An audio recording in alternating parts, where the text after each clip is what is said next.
Iliyetini suboda ekaya kisemale jira gafila pego kesa. Iliyetini suboda ekata isemale apago jira inangola manabo kesa. Iliyetini suboda ekata isemale jira gafin sabago kesa. Ini bakeko alufayana nanjena sintirikandenge mamadako. Sina kapapako ini bakeko alfayana nanjena simpiri kanende mamadako sika indono chako ile tisuboda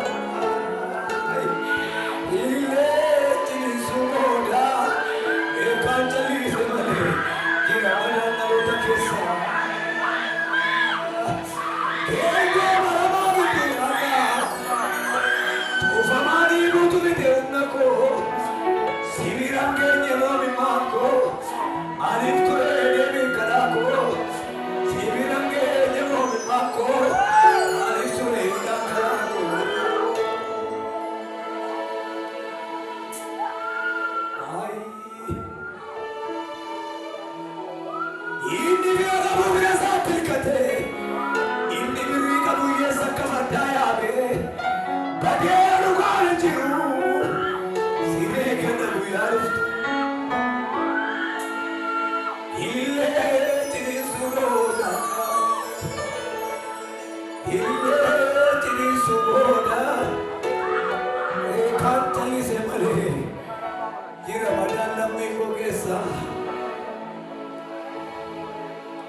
Goftaan irratti siif haa ta'u.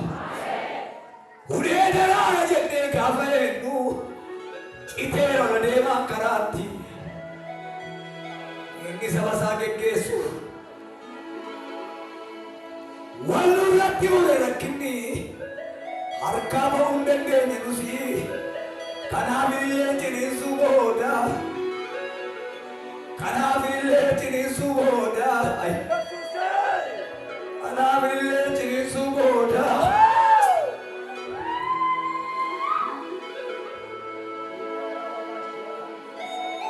silaa uleen nummine kan nu maleesse jecha rabaati walii isaanii barcuma dhaabu nuun hin kaasanii alaa du'aa irratti jaabu gadi ta'anii illee ciniinsuu booda eekaa talisa malee jira madaan saba koo keessa. Nuti miidhamuun keenya irra guddaan isaa harka namaatti. Gatii baasee yeroo cabee okkolee hammarraatti. Waan ammalleessi amma yoonaatti naaf onaan galle. Dhugaatuu qabuuri gajjiree deemee malafa ilaalee.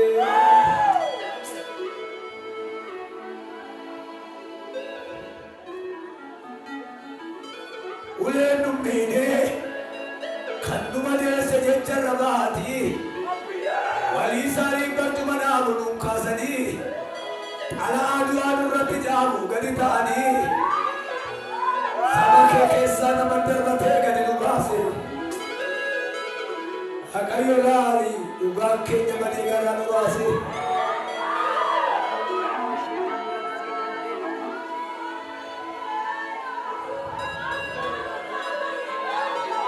Geekoo maramaa gidduu dhaannaa. Gargaarsa namaa nyaatu tulitti amaleekoo. Illee ciniinsuu booda. Geekoo maramaa gidduu dhaannaa. Gargaarsa harka namaa nyaachuu tulitti amaleekoo. Illee ciniinsuu booda. Beekaan callise malee jira madaan garaa koo keessa. Bakkee koolaadhee fayyaadha naan jedhe ormi sittiin qabdee deeme mataa koo siikaa waaqayyoon koo.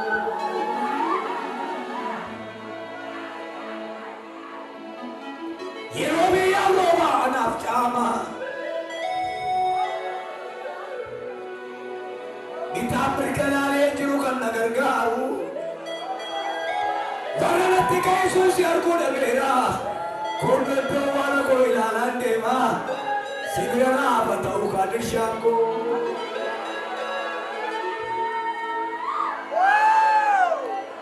Illee ciniinsuu booda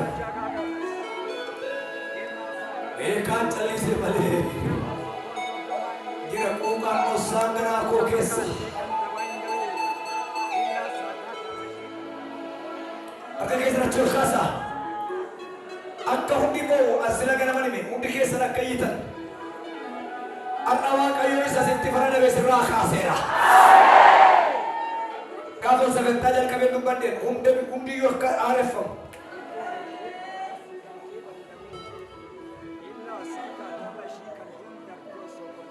Harka kee eebbisa ammas waan isaan beeku natti dhufaa jira.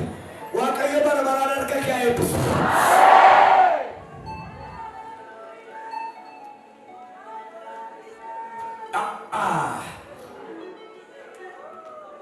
Utuma asitti si eeganii irra dabartee deemta.